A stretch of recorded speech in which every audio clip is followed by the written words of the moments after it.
शिव पुराण का श्रवण अत्यंत पवित्र और पुण्यदायक माना गया है।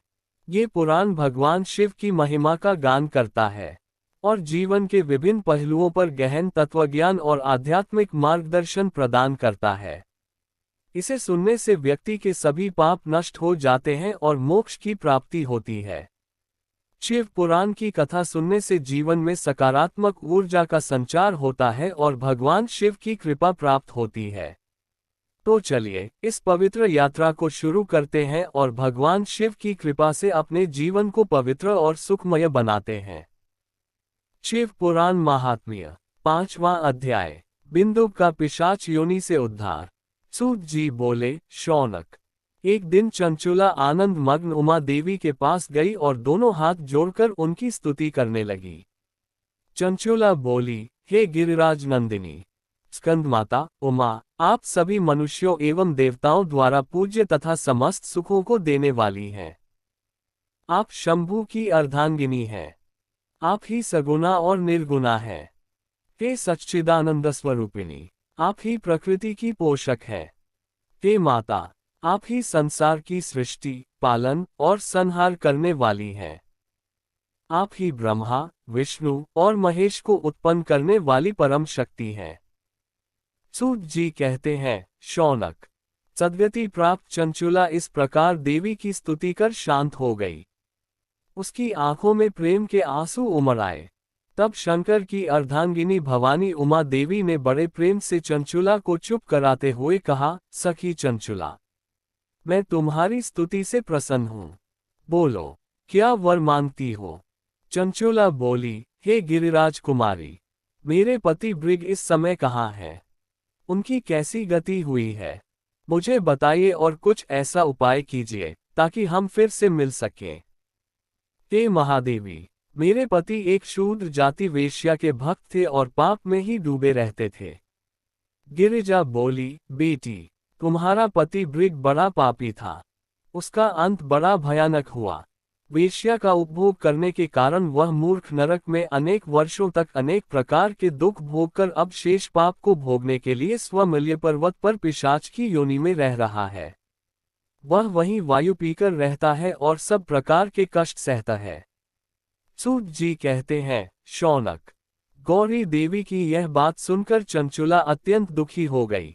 फिर मन को किसी तरह स्थिर करती हुई दुखी हृदय से मां गौरी से उसने एक बार फिर पूछा, हे महादेवी, मुझ पर कृपा कीजिए और मेरे पापी पति का अब उद्धार कर दीजिए। कृपा करके मुझे वह उपाय बताइए जिससे मेरे पति को उत्तम गति प्राप्त हो सके।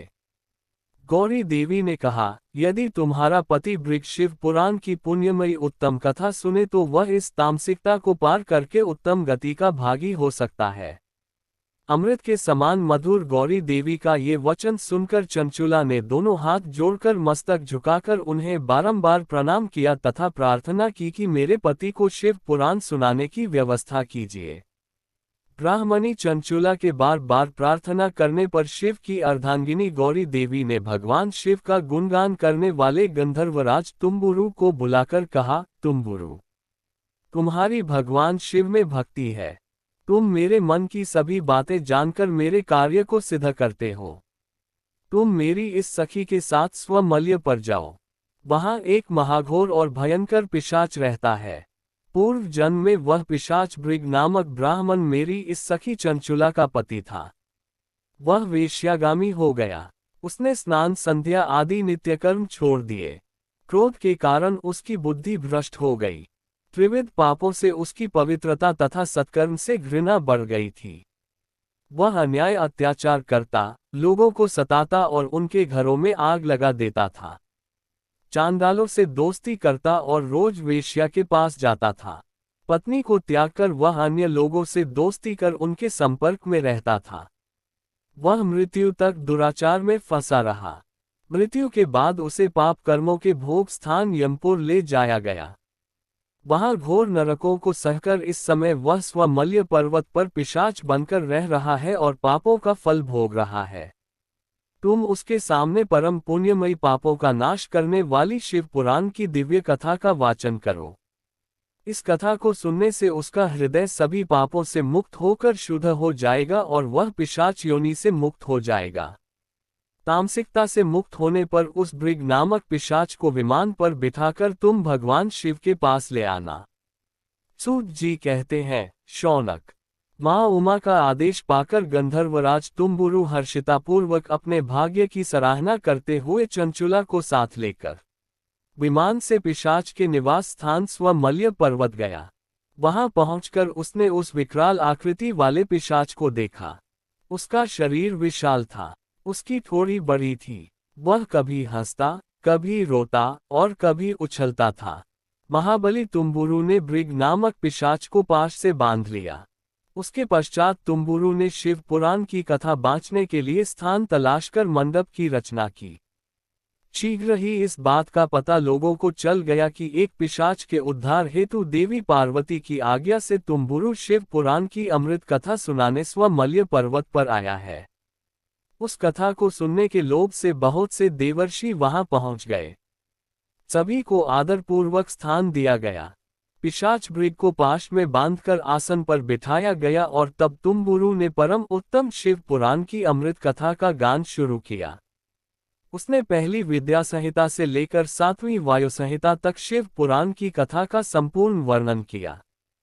सातों संहिताओं सहित शिव पुराण को सुनकर सभी श्रोता कृतार्थ हो गए। परम पुण्य में शिव पुराण को सुनकर पिशाच सभी पापों से मुक्त हो गया और उसने पिशाच शरीर का त्याग कर दिया। शीघ्र ही उसका रूप दिव्य हो गया। उसका शरीर गौर वर्ण का हो गया। शरीर पर श्वेत वस्त्र एवं पुरुषों के आभूषण आ गए। इस प्रकार दिव्य देहधारी होकर भृग अपनी पत्नी चंचुला के साथ स्वयं भी भगवान शिव का गुणगान करने लगा। उसे इस दिव्य रूप में देखकर सभी को बहुत आश्चर्य हुआ।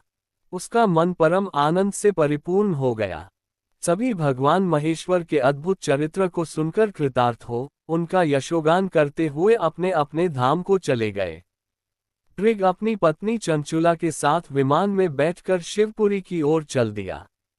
महेश्वर के गुणों का गान करता हुआ भृग अपनी पत्नी चंचुला और तुम्बुरु के साथ शीघ्र ही शिवधाम पहुंच गया। भगवान शिव और देवी पार्वती ने उसे अपना पार्षद बना लिया। दोनों पति पत्नी सुखपूर्वक भगवान महेश्वर एवं देवी गौरी के श्रीचरणों में अचल निवास पाकर धन्य हो गए।